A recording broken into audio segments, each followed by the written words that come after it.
We have looked for monsters all over the world. The hairy giant in the pine woods of America, the living dinosaur in the swamps of the Congo, the great snake in the diamond caves of South Africa, and the long neck rising from a cold northern lake. Tonight we go to the other side of the world, to the oldest, driest, strangest continent on Earth, to Australia, and to its deep, silent bush, and to a hairy giant that the first peoples of that land have spoken of for tens of thousands of years. They call it the Yowie, and this is its story. Come sit by the fire. Australia is a world set apart.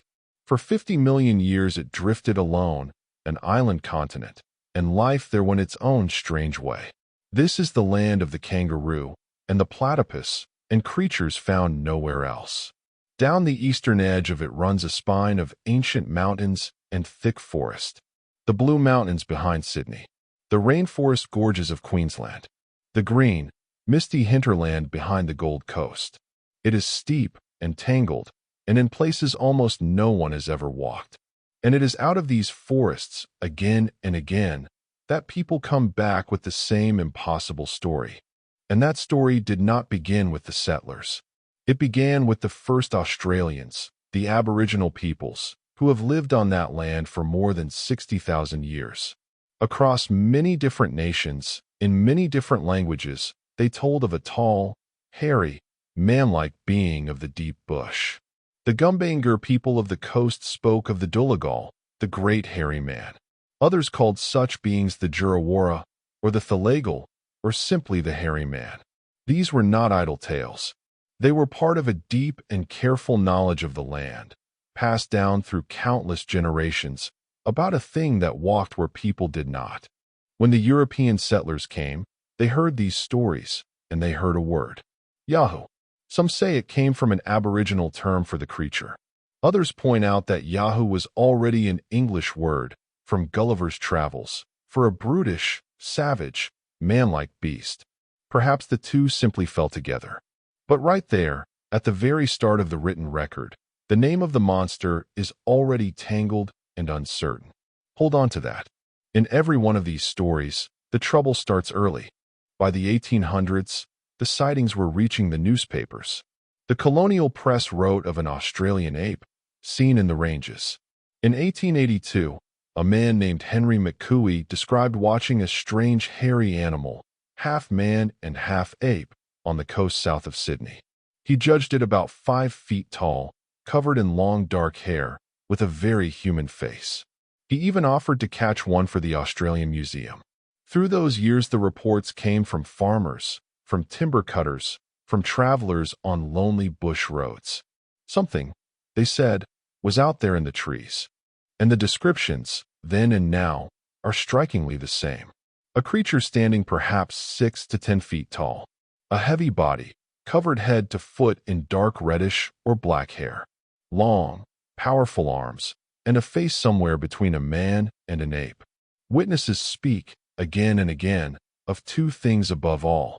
A terrible smell, like rot and wet dog, that arrives before the creature does. And the eyes, catching the light, when it turns in the dark to look at them. It moves through the thick bush in silence, and then it is simply gone. In our own time, the Yowie found its investigators. A researcher named Rex Gilroy spent his whole life on the mystery, gathering thousands of reports and pouring plaster into strange, enormous footprints pressed deep in the mud. Another man, Dean Harrison, founded a serious research group after an encounter of his own, one terrifying night in Queensland, when he says something huge and fast came at him out of the dark.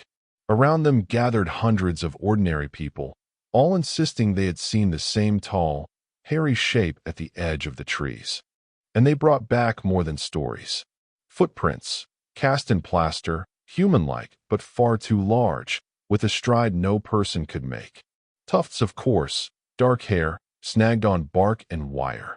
Trees twisted and snapped off high above a man's head. Sudden, overpowering smells and still bush air. It is the same kind of evidence the giant left in the American woods. Suggestive, physical, just real enough to keep people looking. And just short, always just short, of anything that would settle the question for good. So what is there to hold, here by the fire? Aboriginal traditions older than any other testimony on Earth. Colonial reports going back nearly 2 centuries. Thousands of modern sightings, from sober and sincere people. Footprint casts, and hair, and broken trees. It is a great weight of evidence, gathered across an entire continent. And it runs straight into the wall that every creature in this series has hit. No body, no bones, no tooth. In all those years, the bush has never given up one solid piece of the animal itself. And here the skeptics have a stone wall of their own, stronger than anywhere we have been. Because Australia has no apes. It never has. That island continent drifted away before the monkeys and apes ever evolved. Its native mammals are marsupials that carry their young in a pouch. There is no fossil, anywhere in Australia, of any ape at all. For a Yowie to be real, an entire unknown line of great apes would have to have crossed the sea to an isolated land, and lived there for ages, and left not a single bone behind. Add to that the feral pigs, the big kangaroos standing tall at dusk, the hoaxes, and the tangled old name, and the case looks thin indeed.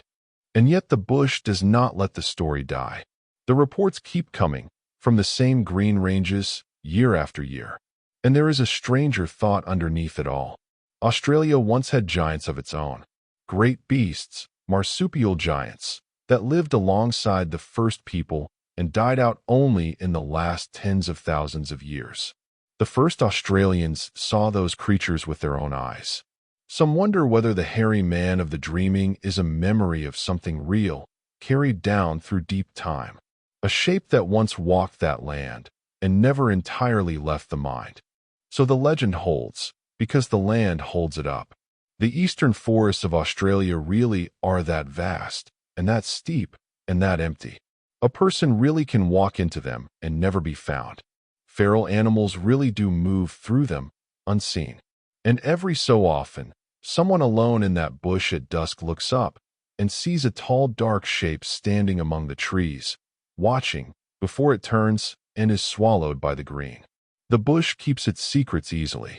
It only has to stay deep and say nothing. So where does it leave us? Here by the fire. The same place as the giant, and the dinosaur, and the great snake, and the shape in the lake. The evidence points one way. No body, no bones, no ape that ever lived on that continent, and honest animals and old confusions more than able to explain what people see. And yet, Australia is the oldest land on Earth, and most of it has never felt a human footstep.